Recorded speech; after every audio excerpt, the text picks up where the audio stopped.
Welcome to the 7th episode of Tox Chat Box, a SAGS podcast series where we discuss the latest trends and applications in forensic toxicology.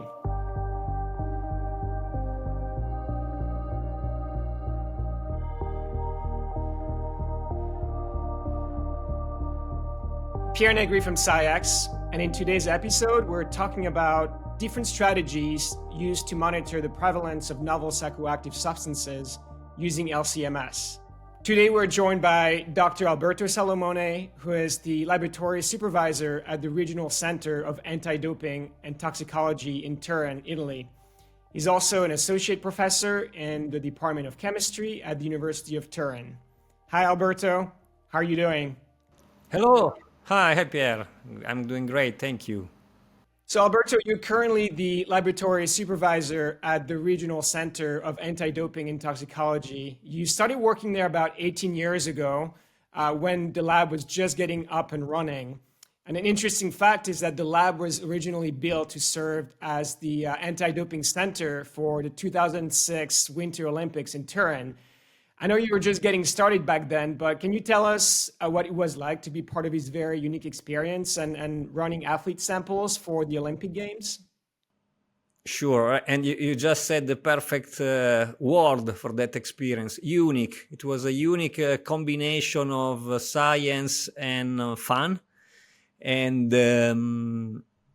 because we were a team made of world top level scientists in the field of anti-doping, pharmacology, mass spectrometry, and more, working on shift 24/7 for 2 weeks in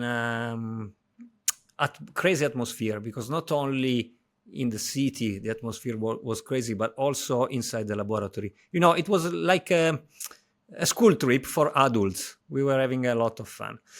And testing samples was special because those were samples coming from straight from the field, from the slopes, from the athletes that were competing for medals during the Olympic Games. So we've really felt the responsibility of giving solid and sound results in a very short time, because, you know, there was the medal ceremony very shortly after. So we really worked hard, but unforgettable experience. I wish everyone could do it. It sounds like a fun experience indeed. Now, I know your lab's operations and focus has kind of evolved since the Olympics, right?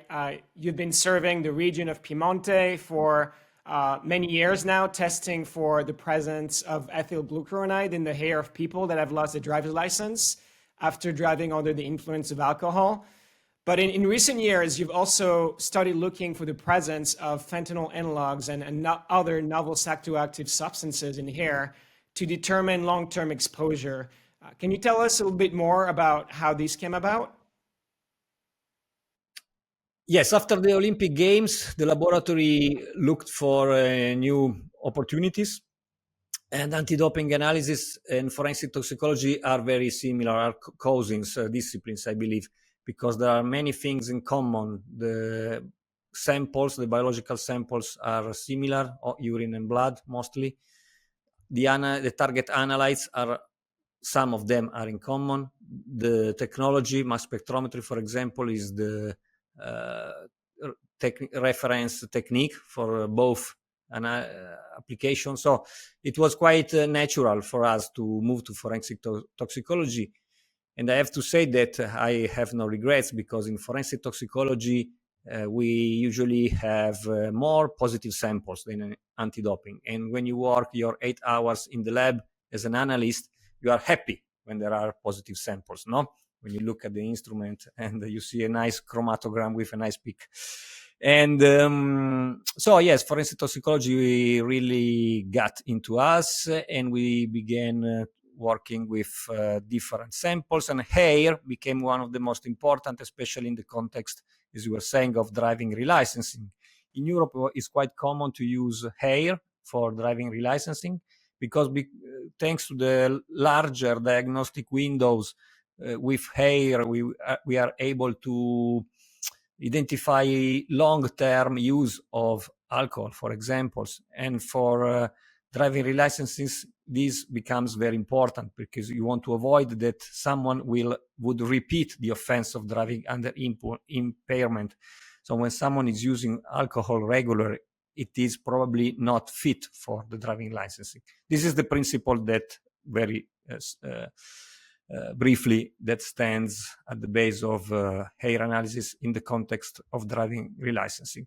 I think one thing that strikes me about your lab and the evolution over the years is the extent by which you're changing matrices, right? You mentioned running anti-doping samples to hair, but also in recent years, we've collaborated extensively, and you've focused on the development of LC-MS-MS-based workflows, again, looking at a variety of drugs, fentanyl analogs, synthetic opioids, and other classes of NPS in other biological matrices like urine and meconium, using both accurate mass and nominal mass systems. So just wanted to ask you how those projects came about and maybe discuss the advantages of looking for NPS in those matrices using LC-MS instrumentation.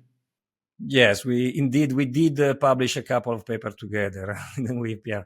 It was a really nice collaboration. Yes, but you mentioned two important opportunities that we have today in forensic toxicology. One is the alternative matrices.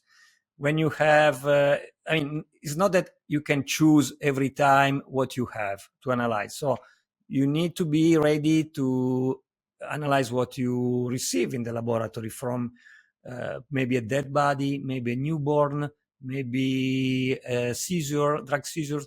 So you need to have different analytical methods to test for whatever you receive.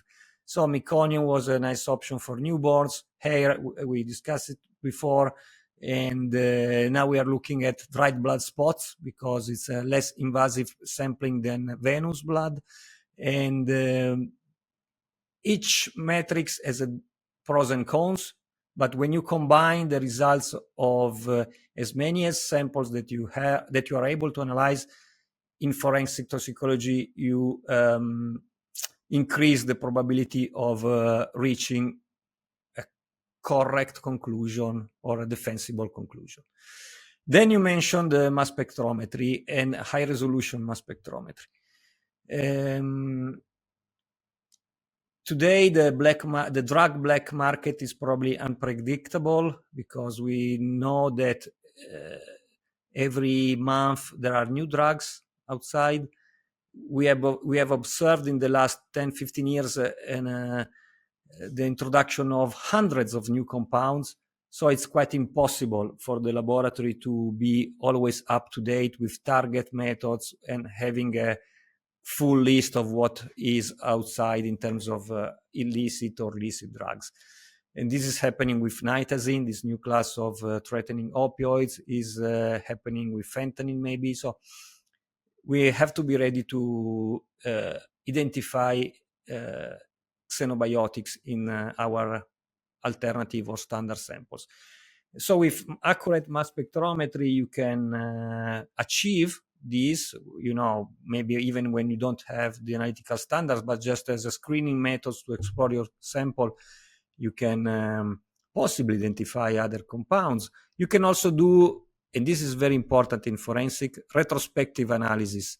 So you can go reprocess your data, your raw data, and look for a compound that you didn't screen for at the very beginning, but maybe 6 months after you get to know that that compound was already out in the market, and so you reprocess your sample to look for also for that compound that you missed maybe in your in the first day.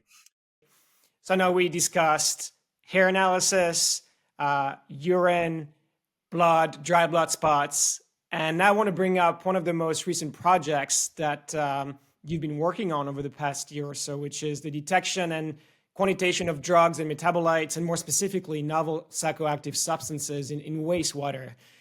Can you tell us why it's important to monitor the substances in wastewater and maybe discuss some of the benefits of using sensitive instrumentation for this type of analysis? Sensitive instrumentation is not a benefit, is the key, because the levels are too low in wastewater. So If you don't reach like a PPT level sensitivity, you forget wastewater analysis. But this, I mean, today we know that the analytical instrumentation available can usually reach those levels, so we are not concerned.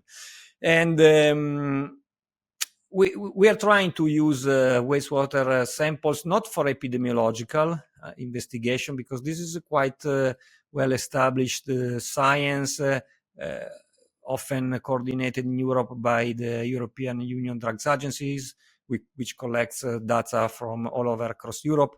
And wastewater-based epidemiology is interesting to investigate patterns and trends of drug use, maybe during the week, for example. But for us, it's different. We are trying to use wastewater to identify the presence of something new. We mentioned NPS before, we mentioned opioids, and if there is one sporadic use of a new compound in a small population, which maybe is not even tested, you will never know it. But with wastewater analysis, you can get an aggregated sample, which represent a very much larger population, and maybe inside the population there is someone using that new drug. Last question before I let you go. As I said earlier, one of the most exciting facts about your lab is the way you're constantly evolving and looking for the next big thing, changing matrices, looking for different compounds. Can you briefly tell us some of the future projects that you have in the pipeline and what we can expect from your laboratory in the next couple of years? It's not forensic toxicology, it's more environmental toxicology, but we are trying to collaborate with different zoos across Europe to analyze the hair of penguins, which is in this case the feather of penguins or other animals, and to see, because it's always made of keratin, and explore the presence of contaminants, of other pollutants or pharmaceutical that are coming from the environment. And who knows, maybe there is a correlation between some different habits or different behavior or pathologies or diseases of the animals and the presence of the emerging contaminants. For sure, there is the climate change, which is a big problem for the environment, but also the presence of these contaminants can play a role. And this is what we are trying to investigate. And that's a wrap for this episode on the different strategies to monitor the prevalence of novel psychoactive substances using LC-MS. A big thank you to my guest, Alberto. Thank you so much for sharing all your knowledge and all the valuable insights. And also thank you for the great collaboration over the years. Thank you, Pierre. Thanks to the viewers for tuning and watching this episode. Please make sure to check out our NPS analysis subpage on the SciEx Forensic Toxicology page, where you can find the latest screening and identification workflows for NPS analysis from SciEx. I'm also going to include some direct links to some of the technical notes on NPS screening in various biological matrices that we've done in collaboration with Alberto's lab over the years. So if you're interested in learning more about his work, please make sure to check out the links below. In the next episode, we'll be joined by Victor Van Dal, who is the science director of the pain management laboratory at Quest Diagnostics. In the next episode, we will be discussing the relocation of a fleet of over 80 LC-MS instruments to a new laboratory space. Victor will be sharing his recent experience and describe what went down behind the scene to get those instruments relocated, serviced, and up and running in a full production environment in record time. So make sure to tune in for that. Thank you very much, and we'll see you next time.